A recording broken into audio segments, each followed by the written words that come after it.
fortunate enough before I got in the business and was a mark that I got to be very friendly with Kerry Von Erich, and I never really had that the genetics to have that kind of build or to be like a Von Erich or anything.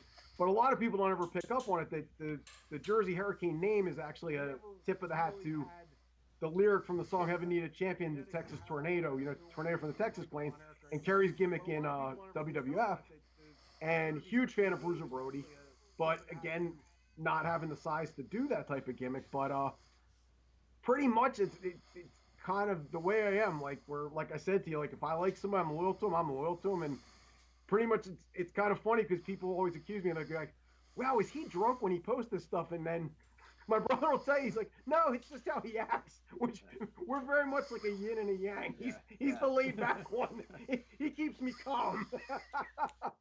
But yeah, it was really just something. A lot I learned off of Iron Mike Sharp. Can't say enough good things about him. How great he was to our family with training us and stuff. And it pretty much, to be honest, really wasn't much of a stretch of a gimmick. Of just kind of went in was being myself as best I could. But it just had a lot of fun down at Sharps, a lot of great stories. Yeah. But like I said, he's also a huge. He travels to Japan several times a year, not in the capacity of a wrestler, but he's learning the language. He's been doing that for a while, so he's very much into that style of wrestling, and things like that. We try to incorporate that type of thing. Excellent. Now, in the indie circuit, they seem to have a lot more intergender matches as opposed to televised, which the WWE has yet to really do. What are your thoughts about intergender wrestling, and do you really notice any difference? I do in different ways. I know unfortunately she couldn't be here tonight, but my wife, Smoking Stacy Bronson, she was trained by her Mike Sharp, and I remember too because he was really happy of how she wanted to be trained because she wanted to be trained like a guy. And unfortunately now she's nursing a bad knee injury. But she didn't want to do the hair pulling type matches and things like that. So if you look up online, you'll see we teamed up several times and did intergender matches, but it you know it was against like other guy managers, things like that. Um, I guess, guys, my idea would be, and I think my brother would agree. I guess it's the presentation. I don't have a problem with the intergender matches, to be honest with you. But also, too, I'm very old school, so I think the presentation of it's important. And I mean, what do you think about that, Barbado? Like, what would you say, bro? Yeah, I'd agree with you. I mean, there's a way of doing things that is classy, and then there's a way that is not. So Yeah, because we really dig what you're doing, Joseph, with the thing of the kids being there because it's not that I have any kind of clout in the business, but in my opinion of things, it was like some of the stuff you see at the shows the kids can't see, but in growing up in the era that and the product that we all have a common ground and like, we agree with the fact that somebody gigging on a show or getting busted up with a chair is good, but sometimes some of the stuff with the girls it gets something where you can't have the kids there. It's a like little difficult. looking at Andy Kaufman and that kind of history, Yeah, I mean that's pretty hilarious. yeah, it is hilarious. I actually have that movie that I can't Man think on of. the Moon it Thank was? you, thank you, Man in the Moon. But while we're on the subject of women wrestling, this Sunday there is a pay per view coming up where two females will be in Hell in a Cell. Yeah, I mean, they should. I think they have every right to get in there and do that. I mean, some people may find it controversial, but at the same time, it's if the girls are willing to do it and you're going to go in and do it, you know, I don't really see a problem with that. Yeah, I agree. Now I'm gonna kick things over to Joe. First, over to you. I appreciate that. I was following up on a little bit of your history, Mick. This is actually your first time you and Magic are actually going to go against each other. Yes, it really is, and he is the guy that got us into the business, and he legitimately like his son L.A. Little Andrew, like he's a nephew to me. I've watched that little guy grow up into a big young man. And it's a really special thing because he's done so much for us and our family. Like he's just a great guy, and I don't have to tell you guys that because I'm the kind of person he is and just everything. So yeah, we've teamed together. He's trained me, um, got me all hooked up with going to Iron Mike Sharps, got Stacy hooked up with it. Uh, been very encouraging with my little brother about getting into the business and getting things going. So, yeah, this is legitimately the first time we've ever actually wrestled. So it's almost like a teacher versus like student versus mentor type match. Absolutely, and I'm really looking forward to this. I mean, this means a lot to me because that was something that going to Iron Mike's school, it was as I was coming up. Mike unfortunately he had gotten injured and he was getting out of the business, and he always said to me, I really, really wish someday I get the opportunity to work in. I was like, I would love to work in Iron Mike because we were very, very close to him. And even after he got injured, when we were promoting our shows, we brought him on as a commissioner, and he just was great. I mean, he was such an asset because the parents remembered Iron Mike, so it was kind of a big deal for them to meet Mike, and he was a very personable guy. And Magic, multi-champion in Brawl and things like that, was always a main eventer. And I mean, just to have the opportunity to just work him means a lot. I mean, there's just so much history and legitimate history, and also too, when you look at all the things I go on record and always say that I think Magic is, without a doubt, one of those guys that never gets the credit or recognition he deserves. It's mind-boggling to me that he hasn't gotten a break and didn't get a break. And absolutely. I got a history with Magic. He actually started working with me back in the mid to late 90s. So we worked with each other for many years. We've been on both sides of the ring. He went against my tag team, the NC-17s. We worked with each other on stuff. So I have nothing but, I can't say anything more. The guy's great. Yeah, I agree. Just so he's so generous, and he does so many good things for people and doesn't even expect anything in return. Just it's just got he's got his heart's as big as he is, in my honest opinion. I mean, and not blowing smoke up anybody's ass. I really feel that way. I mean, the first time he hung out with my little brother, it was like they known each other forever. That's exactly what Barbado said. He just made him feel welcome. It wasn't like, oh, this is your family, whatever. It was nothing like that at all. Very, very like a tribal, for lack of a better term, like a gang mentality. We all stick together. Exactly. Now I got a question for you, bro. You're taking on Brandon the Bull. Now here's another guy that, I've never met Brandon. I've seen some of his work. It's kind of lucha mask versus, and lucha character versus lucha character. Any thoughts on taking him on? Yeah, I mean, in the case of Brandon the Bull, I mean, your typical lucha guy is not usually 6'5", 300 pounds. So it's definitely going to be a challenge, to find a way to kind of break through to the big man. Just try to. We've been working really hard, like trying to find a strategy. Because everybody has an Achilles heel, and we think that maybe we found one with him, and so it's just a matter of using my head, not getting into his fight. I can't go blow for blow. I have to be smart and use my quickness and go that route. Okay, I appreciate it. Lance? Yes, this question is for both of you gentlemen. What separates you from everybody else in the industry? Wow, that's a question I don't know if I have an answer for, to be honest with you, Lance. I'm trying to think.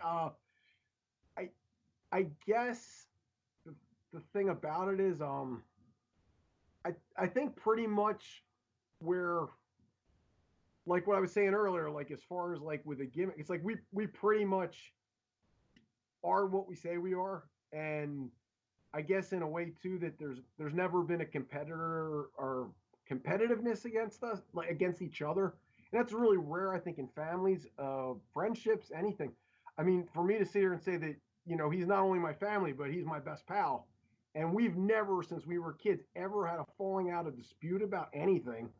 And it's just, I mean, I guess that might set us a little bit apart than, certain teams that are out there where, one wants to shine more than the other or do that. And I really couldn't think anything. Barbado, what else would you say? I'm trying to think, little brother. Well, I think of this guy right here, Mick Bronson. I mean, he is who he is, and he believes what he believes in, and he doesn't care what anybody else thinks. What you see is what you get.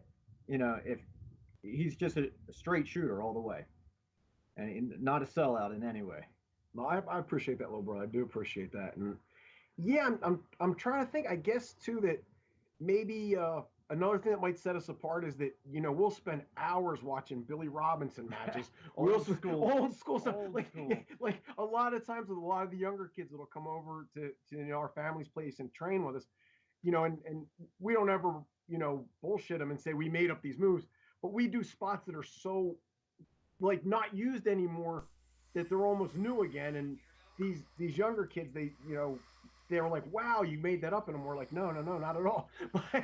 So I think maybe that separates us a lot, is where we try to do a lot of incorporating a lot of the catch as catch can wrestling with the professional wrestling aspect, and a lot of the old school stuff. And I guess that's really not a great answer to your question. I hope it kind of answered it, but Actually, yeah, it did. oh, okay. Because I was gonna say, if you want us to elaborate more, but I'm really, wouldn't you say I'm really hard put to really explain it, to be honest. Andy? Yeah. All right, Andy, over to you. This is a question first for Barbado. Does wearing a mask impede you in the ring? Would you? Does it affect your visibility? Have you got any blind spots or anything that a masked wrestler has to learn to cope with? Well, for me, I chose a mask that has wider eyes, so I think that my vision is okay. And from the very beginning, at Mick's suggestion, he said, train in your mask. So when I'm in training, I'm wearing the mask just as if I was in a match. So just it almost becomes part of you. It doesn't really impede. Yeah, so you'd feel like naked without the thing, so to speak. Yeah. Yeah. Right. I mean, since 2011, this has just been kind of an extension of my little brother. Yeah. Another question to do with masks and stuff, because I'm fascinated by mask wrestlers. Do you actually go somewhere and get them custom made, or do you go to a generic shop and say, "Can I have that one, please"? How does the old mask thing work? To start with, we used a generic mask and made some modifications, and currently in the process of getting a new design, which I'll probably debut sometime next year, assuming similar to what I'm wearing, but just with a few modifications. Yeah, another question goes to both of you. Who would you most like to fight in the ring? If you could fight any person, past or present, who would you like to fight? From any era, I would definitely tell you we'd definitely be pulling names out of the past. Would you say, little brother? Yeah, I would definitely say I think if you guys would indulge our love of the old school, I think we could go back and forth and give names of team. What do you say, little brother? Well, I think the first name that comes to mind for me is Fritz von Erich. Yeah, I agree with that one too. Yeah. And I think if I wanted to take on a masked legend, I think the whole El Santo Barbado match would be something that would be really fun for me. Yeah, I would definitely say that. I would say Tiger Mask, another great mask wrestler.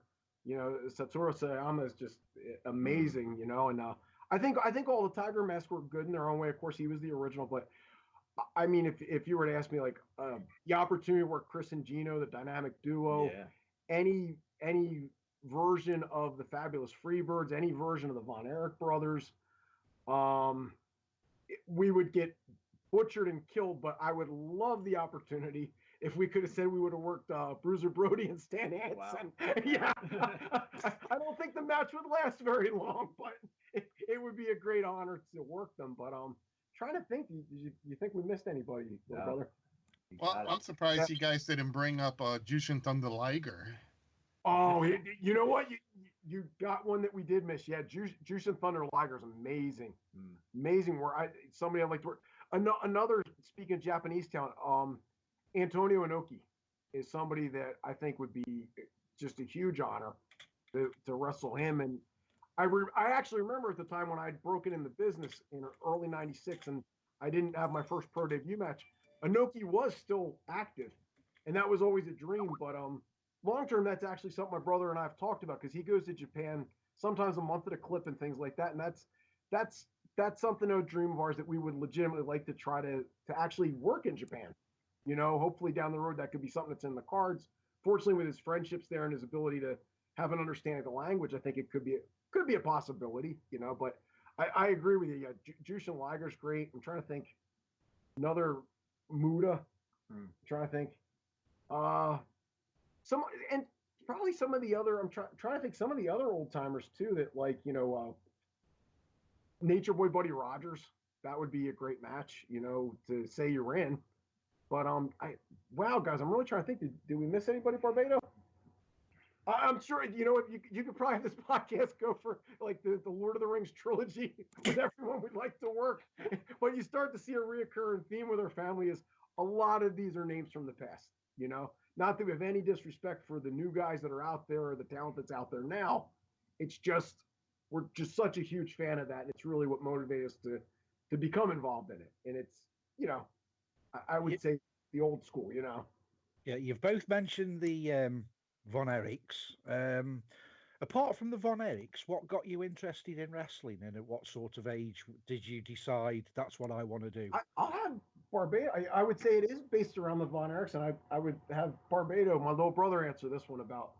Yeah, with WCCW being in syndication when we were young, that is the attraction for me. It was the guys, the larger than life characters and just the all out, leave nothing, in the ring kind of matches where these guys just went at it, and very technical, a lot of psychology, just not a lot of fluff. I mean, there was enough to keep you involved, but just it was all about the wrestling, Yeah, the wrestling. I mean, and when you heard those punches or kicks, you heard them land. Yeah. Like you heard them land, And I always thought that was a funny thing that Jim Cornette had actually said how much he loved working with the Von Erichs, but he said when you worked with the Von Erichs, it was like working a friendly street fight.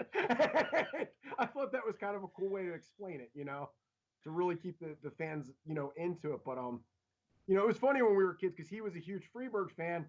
And I was a huge Von Erich fan, so we would watch the matches, but we liked both teams. And the same thing I would say with Brody and Abdullah. Wasn't the same way, little brother.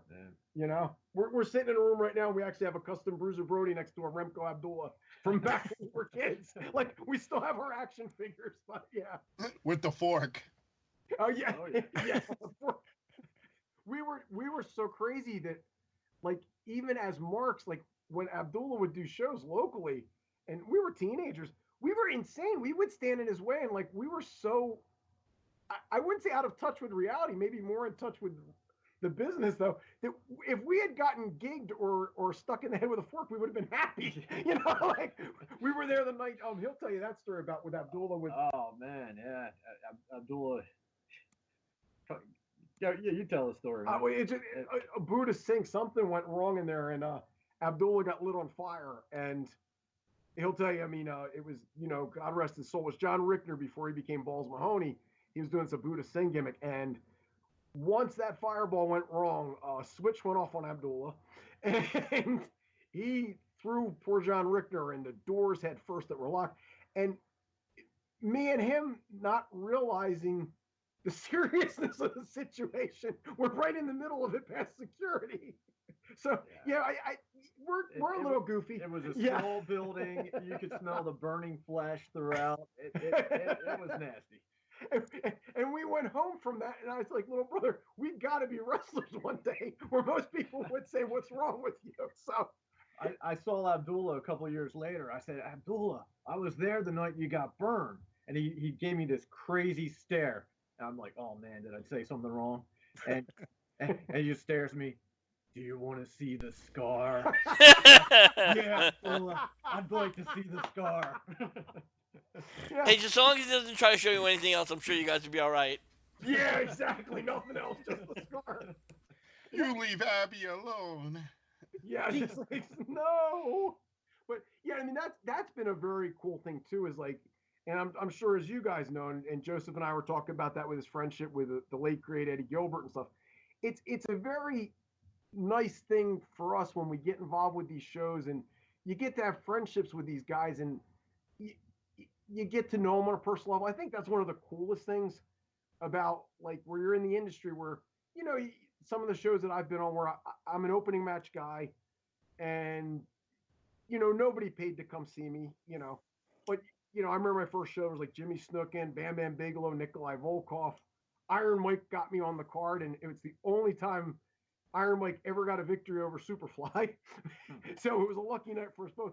But it was a really nice thing, and I think that was another thing too that really was helpful in getting like our family very involved in is down at Iron Mike's gym, like you would have someone like Bam Bam Bigelow come in and not treat anybody like a mark, get in the ring and really train with you. And at the same time, where you're grateful for him, he treated you in such a way you weren't even as a kid like starstruck because you were just talking to a really cool person, you know. And Yeah, I think that, you know, there's been so many people over the years that have been really influential in helping our family, been just so generous. And like I said, where you were saying about the thing with Magic, I mean, if it wasn't for him, there wouldn't be any Bronsons in wrestling. That's 100% true. You know, and if it wasn't for Mike Sharp, we would never have stuck it out either. So it's been a fun ride, and we really appreciate you guys giving us the opportunity to get back out there and everything. We really do. We're very excited about it.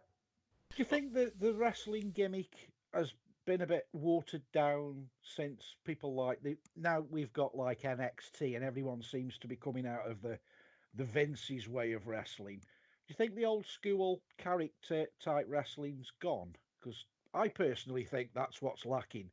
People need a character today, Yeah, just a generic person I, in a I mold. I definitely have to agree with you, my friend. And Barbado, what's your thoughts on that? Where I just think it's I think it can only go so long before the people, you know, recognize it for what it is. And I think like the old school wrestling is prime time for it to make a comeback. You know, I really see that, you know, this whole thing with yeah, it's become like in the old days with the talk about that, where sometimes it was like 40 minutes of wrestling, 10 minutes of promos, and 10 minutes of commercial. yeah, And now it's going that's like going the way of the dinosaur with the wrestling not being the focus. And I think too the characters, if you look at some like the really great legends, it's like I think a great example is Dusty Rhodes, that he really hit a chord with the people and they really cared about him. You know, like they yeah, really pulled for him. And I think a lot of the times when you look back, it was like the Von Erichs in Texas and things like that, where Jerry Lawler in Memphis, you know, that this was so important to the fans and they felt a part of something. And I think unfortunately, like what my brother said, I think that there's been a separation with that. yeah. There's that disconnect, you know, between the Yeah. fans and Yeah, It's like there's I'll- one thing. Sorry, there's one thing I think that's lacking, and they still use the terms heels and faces. Now, to me, being a wrestling fan for 30, 40 plus years, I I don't really see a heel and a baby face these days because when I was Yeah. younger, the heel, my grandmother used to go over that barricade and she was swinging her handbag at the heel. She wanted to rip his throat out, but you just don't get that heel persona anymore. The heel is just the guy that cheats and the fans don't really get behind Yeah, them. there's something I really agree with you, brother. There's something really lost in it. And I think that it's one of those things of it's like we're it's just like this just gray area, you know, and it's kind of I don't really understand it. I think part of the thing that makes professional wrestling exciting, I think, brings the fans in. Like I said, I think the the sympathy for the baby face when he's getting tortured in there, that the fans really go through it with them. And I think the hatred for the heel, and you it's correct, 100% what you said.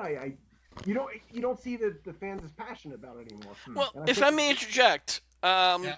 now you Rick, now you're talking about like how heels and faces aren't really there anymore. Now I can remember as a kid. Now Roddy Piper was the biggest heel, and yet I absolutely got behind him. And I think that's a lot of things that people miss. yeah, There- he did the same. We did the same thing of that with several wrestlers too. It just because Piper was just so charismatic, you know. And there was even the whole thing of where they really were. I wanted when Piper was getting over so strong, instead of him helping Hogan after Andre ripped off the cross in the shirt, I wanted to see him kick Hogan in the head because I still, Yeah. like I said, I still identify with exactly. You know, it's just kind of one of those things, and I think that's another thing that we were talking about, because we've actually wrestled each other on several occasions, babyface match, and there's a very different psychology. Yeah. It's a very hard match, to try to work with the fans, because there's not somebody who's really the bad guy. But I think that was a lot of things that you knew back when we were all younger, that you wouldn't see Tito Santana wrestle Hogan. No. You wouldn't see it. And I think the cool thing about the Freebirds is Freebirds were cheered all over Texas when they fought Devastation Inc. And even when they fought the Von Erich, some people still cheered for them. Exactly. So they were the bad guys. They were the rebels. And I think that definitely is a thing that I think that really connects with a lot of the kids out there and the fans out there. Yeah. Okay? No, I want to finish off one more thing, and I'm going to kick it over to you, Joe. As a fan, from what I see, you can have fans cheer the hell out of you or boo the hell out of you, despite what you're a fan or not, whether you're a heel or babyface. And to me, the worst ones you got to worry about are the ones where you get no reaction. Yeah. I mean, that's like when you see some of these guys, and unfortunately, I mean, there's a tricky question, because and if you look at my Facebook, I always, like, if I ever go after somebody on Facebook, I always tag them in the post, because I'm kind of like, and I usually tag them in the post if it's a troll after my own heart. Well, sorry, what'd you say? I said a troll after my own heart. Oh yeah, I know when they're working, they say, "Oh, I'm off to work," so then their friends will all see it when I say nasty things about them and call them names, and then they just politely delete and block me instead of facing it. But but someone who I'm good friends with still, but we used to team together, very, very talented wrestler, but Mike Sharp's advice to him was, you don't really have much of a personality. You should wear a mask. You don't really sell correctly, but you're talented. He took great offense to it, and unfortunately, he just never got over. And it was like, he'd go out of his matches, and he wanted to hit all his high spots and everything like that, and they were done, technical, sound stuff. Yeah. He did, but when me and him were, and you know what I'm talking about, Yeah, so I don't want to say anything bad about him, because I really care about the guy. He's my friend. But he didn't want to take the advice, like how, like Joseph was saying, he's looking out for people or trying to do things. This was a guy that was not listening to Mike Sharp of, do this mask gimmick, because you're not getting a reaction from the fans. They didn't like him one way, and they didn't hate him enough as a heel. Yeah. And it was a shame, because he had the skills technically, but I mean, he would have been a prime guy if the squash matches were still in vogue at the time. He would have been a great guy to go up there and just take a beating, because he had the ability to do it. A lot, yeah. He could do a lot, but at the same time, for not having a name, he didn't want to go be a kicking dummy. It was very odd. So I definitely agree with you guys, and I'm sure my little brother would too on that. That is the worst. That is 100% the worst thing, is no reaction. Yeah. And then you try to tell some of these kids, like, hey, we got to wrap this up, and they just still want to be out there for as long as they are and kill the crowd, and I don't get it. Like, just get it over, take it home. Do you think a lot of the new guys don't get the psychology where, from what I can gather from ring psychology, it's like a roller coaster ride. You get the fans out the chair, back in the chair, out the chair, back in the chair, and you should know when to bring the finish home. A lot of guys just seem to have this, for the want of a better term, they've got the dance organised, and they don't react to the crowd. They think, well, I've got to get this spot in, even though the crowd aren't into it anymore. Do you think that's one of the things that's gone out of wrestling? I mean, some of the best matches we were talking about that we've had with different opponents was just going on the fly and following the crowd.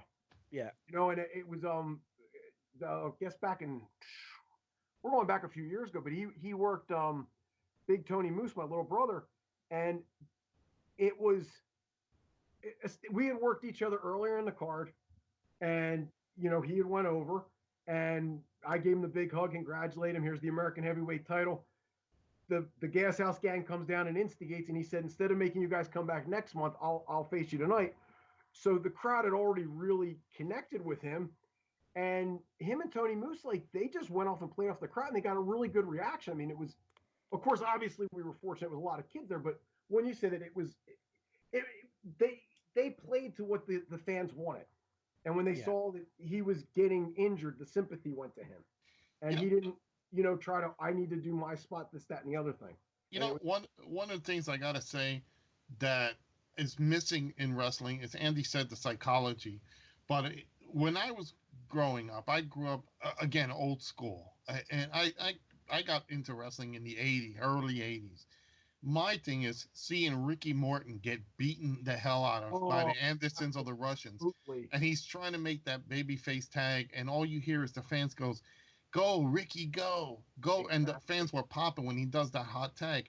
The psychology in today, and these guys know because I scream a lot about it. Yeah. Today's wrestlers are the spot monkeys, and they want to get 50 moves in, but it's like I sit down with a lot of young guys, and they send me information, and hey, we would like to work for your company, but then they send me these videos that great moves, but it's like 5 to 10 minutes of spot monkey moves, and it's like exactly. where's the psychology?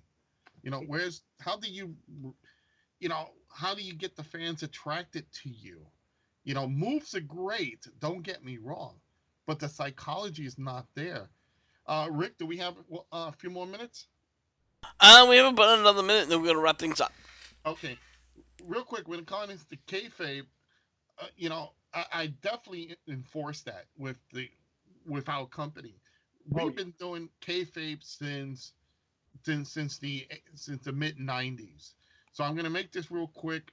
It's a funny story. Then Andy's gonna ask you something, or Lance is gonna ask you something real quick. We always had that thing of kayfabe, and I always look at it because you gotta have the emotional ties for the fans. Exactly. They want to see if Barbado is being hit hard. They want to feel sympathy. Hey, we want you to come back. We want you to come back. If they see you, Mick, getting hit, I think that's what's missing a lot in schools today. Yeah. You guys obviously been around the indie circuit. You've probably been to a lot of these schools and shows. I haven't really had the opportunity as of to date to see any current stuff. I only get what I get in YouTube. Would you say that's exactly what's missing is the kayfabe, the psychology in the ring, and the patience? Yeah, boss, absolutely. Because we've had so many people that we've had to train with, and you try to do the false tag spot with somebody, and you try to explain about the front face lock and the switching off, or the ref's the dumbest man in the business, and you got to do this, and you try to do it with them for 3 minutes, and it's like they just look at you like you have three heads, and I'm like, if the crowd's going for it, just keep doing it. But they want to go right back, like you said. It's just they have the skills to do it. I just don't think that a lot of the younger guys are putting it together. It's like they got, what would you say, Barbado? They got all the pieces out of order, and some of the pieces they just don't want to use. But I would definitely agree with on that. I think it's really missing, and I think that unfortunately, I think that's why the houses are down, because the fans don't care as much. Yeah, they don't feel that connection. I remember being ticked off when Ricky got pile driven through the table by Savage. You didn't know if Ricky was going to come back as a kid watching it, and you were angry, and you hated Randy Savage for doing it. And it's just something it's being lost, and I really hope it comes back. I do. Well, personally, I'll be honest with you, and Joe and I have been in disagreement with this. While I do love the golden era, unfortunately, you cannot go backwards. You can only go forwards in life. No, that's a good point. That's why I would say incorporating it, I think, because I think, like you brought up a good point, I think a lot of the stuff that you look at now that, some of the older guys, where they did those 60-minute matches, and the fans were very much into it, completely buying into it. If you went back to that nowadays, I think people would be bored by it. So I do agree. I think there's got to be kind of a hybrid of it. Yeah. Like what would you say? Like mixing the styles. What would you say? Yeah, there's definitely things that are so old they are new that can be incorporated in today and be exciting again. In a new, fresh way. And I'm gonna throw this into out here. Rick, we agree on a lot of stuff and we disagree on a lot of stuff. I believe old school wrestling can come back because, one, the entertainment value. If you look at the old WWF, why did they become so powerful? Because they had the skits, the talent, the people who could play the parts, and they did it all. With me, that's what I try to instill onto talent. is, you know, you're not only a professional wrestler, you're not only a talent, but you're an entertainer. Exactly. If you can't Exactly. entertain me, that's the hardest person to entertain, then then there's something wrong. The fans want it. Believe it or not, there's still a hardcore group of fans that still want to enjoy old wrestling. And I think we've proven it with previous shows for us. We've done it with the baby faces with a team we called the Rockers, which was Ricky Rocks and Jersey Kid. When the Fallen Angels were pounding on these guys, the fans were so emotionally into seeing these guys tag. Yeah. That's what when exactly. they made the tag, the fans exploded because that's it. That's the explosion. They want to feel emotionally invested. So I think that's what is missing today. What we see today is a lot of spot monkey moves and very little storyline. And what storylines we get is just plain horrible. Yeah, it really is. I mean, if you look back at some of the huge houses that were drawn over time with something as simple as Bruno versus Larry Zbyszko, where the protege turned on the teacher, and they made a lot of money with that, and it was one of those kind of things, and there wasn't some big, huge soap opera type thing to it, and like you said, the thing about like the fans really getting passionate about wanting that tag to happen because they get so carried away with the show, and it's really a shame because I think a lot of the younger guys, I mean, the stuff they do, some of the things are just completely amazing. But I mean, I was brought up and we still try to, instill that where you don't see a lot of things where if you grab an arm, you work the arm, that's what you're going after. You grab the neck, you work the neck. You grab the leg, you work that leg. You take that body part and you just rip that body part. But I unfortunately see a lot of guys, and I'm not pointing fingers. I don't know if it's the trainers or what it is, but you see them hopping around. They'll do an arm drag. They'll do a drop. They're just working all over the body. And like you said, like spot monkeys. And it's, I'm very impressed with their talent and athleticism of doing it. I think the thing is like, again, going back to someone like Magic, I think Magic's a great guy with some of these young talented guys that don't really understand the psychology of it, but they got the raw natural athletic ability. If they could get in a program with someone like him, I mean, who knows what could come out of it? You know what I mean? Because they got the pieces there. And Andy, I believe you usually have one of your typical questions you like to ask. Yeah, do you guys have any road stories, good or bad, that you'd like to share Wow. with the people who Boy. are listening, watching? Oh, I'm trying to think some good or bad road stories. Okay, there's actually a funny road story that I'll tell you that, and it's actually one of the other wrestlers that works for Joseph.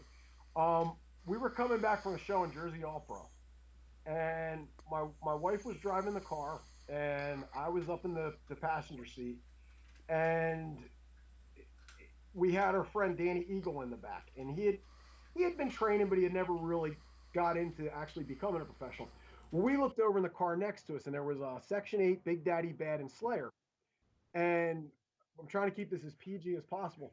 Well, fuck PG. No, Yeah, there's okay. no PG here. No, okay. Well, I came up with a thing where Dan was my little puppet. I used to tell Dan, do something. He'll tell you Dan would do it. And we've known Dan since childhood. So I said, yo, moon Big Daddy Bad while he's driving. Well, of course, he does the pressed fruit salad. And I don't know what got into my wife to think this was hilarious. And I said, well, they probably got our plate number now.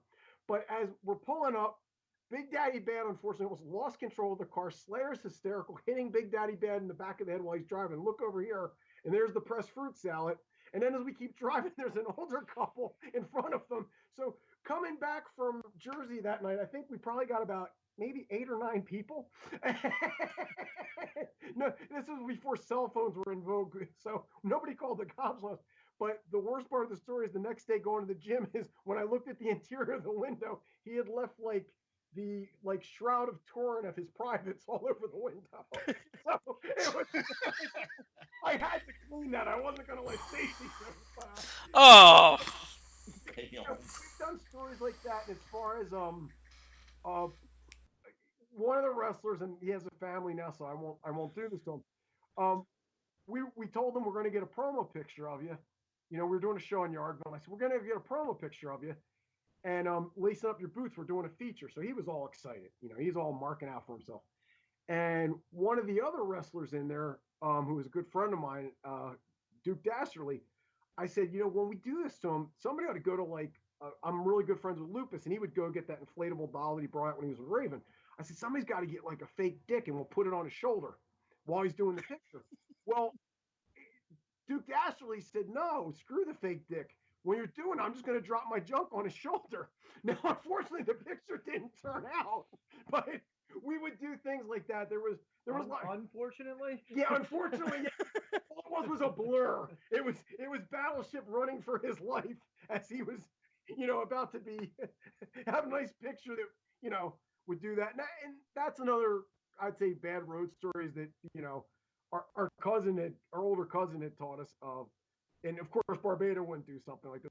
But just hypothetically, like leaving a camera, like the old school disposable cameras, that was a pretty bad idea for doing that in the locker room, because they would somehow find their way down someone's pants and a flash would go off. And then we were always hoping that, you know, the guy would go home and develop his film and look it over with his family, you know, really wholesome, fun things like that. Those kind of ribs and, you know, wondering why when they pick their stuff up at, you know, CVS, the person's looking at them funny. So, yeah, it's some pretty goofy stuff like that, I guess. Just anything to aggravate people. You know, the worse, the better it is, you know. But, I mean, I'm trying to think, like, yeah, our ribs, some of them were a little diabolical. You know, for instance, the one that was done on poor Battleship with Duke Dash, so that was pretty bad. But I was a bit of, I got to take the heat off of them. That was completely my idea. And he'll tell you, too, that I sit there, I used to put him up to bad things, didn't I? Oh, jeez. The idea, man, yeah, I would sit back like the evil mastermind and come up with, hey, why not? Yeah, that would be cool. Just go put your junk on his shoulder and we'll get a picture of it. And he won't know. We used to harass some of our friends on the message boards, and a lot of them never caught on that we were the ones haranguing them. You know, we would, so that was another funny thing. And then you tell them later, hey, you know that Yardville wrestling fan? That's us. And they would be furious. Oh, and I would bring myself into it, of course, to not incriminate myself and be like, oh, yeah, well, you know, you were working that long-haired faggot. You know, so any insult I could say against myself to say, oh, well, I had nothing to do with this. Don't things like that, you know. Yeah. You know, I got one quick question, Rick. Mm-hmm. For me, when I broke into the business, I had the opportunity of managing Jason and Rockin' Rebel. And one of the things that they did was, oh, we got a brand new guy here. They pulled my T-shirt over my head and gave me open hand chops. Oh, I was just going to say, chest. that chops ruin your future. Oh, man. And those, you know, that was the initiation. And that, you know, I took it, you know, but my chest was sore. That's why, you know what, boss? That's why you're still here, that you took it. You know what I mean? Because and these guys used to chop, you know, dealing with Jason and Rockin' Rebel, and they're like my brothers, and we've been, you know, up and down. But I gotta ask you guys that question: when you guys broke into business, did you ever get any initiation done to you? With Mike's, it wasn't too bad in a sense of, you knew training under Iron Mike that you weren't ever really going to get. He wasn't going to injure you. And God rest his soul, I have so many funny stories about him. But he's like, oh, you know, I Hurricane, I work stiff safe. And it was very true. And you felt it. You know, I mean, you felt it. So it toughened you up a lot to it. And I know Tommy Force, who was one of the guys with me that really helped Mike a lot when the Asbury location opened up training guys. He came down and the first time my little brother was in the ring, he'll tell you about it. Tell you about like the chops where you were, wait a minute. That's all I knew. I mean, being, you know, in the ring for the first time, you know, I didn't know what this is about. So I just thought, okay, this is it. Yeah, this is it. So yeah, he was put through, you know, he was put through the ringer with it. I say I was put through the ringer with it, but like I said, I was put through it by Iron Mike, and not in a mean-spirited way. Like Iron Mike was the type of guy where you never hear trainers that would say this. Somebody would come in and he would sit there and outright say, "Don't buy wrestling boots, you're the drizzling shits." and I don't know if you want to pursue this. Instead of taking the person's money, he would just tell them this isn't in the cards for you. You know, and I'm the same way. If I see a kid come in who looks like he should be saying, "Do you want fries with that?" You know, if it's something like that, I'll be. And Angel tells me all the time, "You're one of the honest promoters," and I said, "You know what? I'd rather be honest with someone than steal their money because." I'll tell you something, boss. And we and him were having this conversation. I've been around this since '96, and I mean, you definitely are an honest promoter. You definitely are. And again, not blowing smoke up your ass on this. It really means a lot to us to be working for you and the product that you're trying to put out there and things like that, and that you are honest with people. Because I mean, Mike could have made a lot more money if Mike was dishonest, but Iron Mike wouldn't be. Because kids would come in on like one night, he would be like, "See how you feel tomorrow. See if you're even going to come back Thursday." We're open Monday and Thursdays. And if they didn't come back Thursday, he's like, "You were hurt. You come back Monday. Don't go and buy your gear. Don't get boots. Don't do this because I don't think this is going to work out for you." And the kids signed contracts, and one night Mike sat there, was well over $1 million. Legitimately, I would kid you not. If Mike ever had taken that to court and tried to force it to try to get the money out of the guys, which legally he probably could have, but it wasn't in his heart, to do that. And it was one of those things that these guys would sign the contract with him, 200 down, 20 a week until you paid 2,400 off. But he was honest and just kids with free tryouts. I just don't think this is for you, and a few stuck around, and he was always right. That's one thing I have to say about Iron Mike. Just a great man, and he was always right. Some kids just did have the heart to keep trying, but they didn't have it, and eventually they realized it, But it wasn't like he hazed them or anything. It was just, okay, do tackle drills. How many? Do a crisscross and don't drop down while I tell you to stop. Well, after 5 minutes, these guys were like, okay, this ain't for me. They didn't want to do it. So, and that's the thing, like I said, boss, you're honest with these guys instead of taking their money and saying, hey, it's not in the cards for you. And like you said, McDonald's, they're always hiring, right? And you know what? And I'll make it quick because I know Rick. You know what, Rick? Go ahead. You take over. Well, we are going to wrap it up, guys.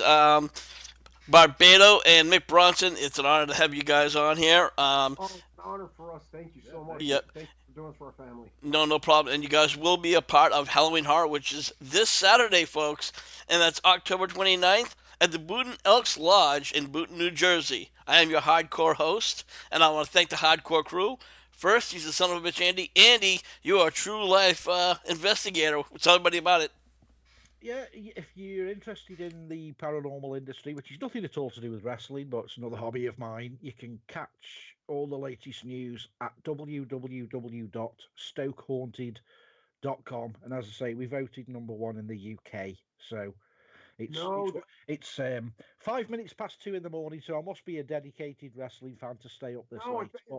Thank you so much, and definitely please inbox me anything on that, because I'll say it because it's legally obtained, but you're actually talking to someone that in their house has a legally obtained human skull. So I have some very strange things.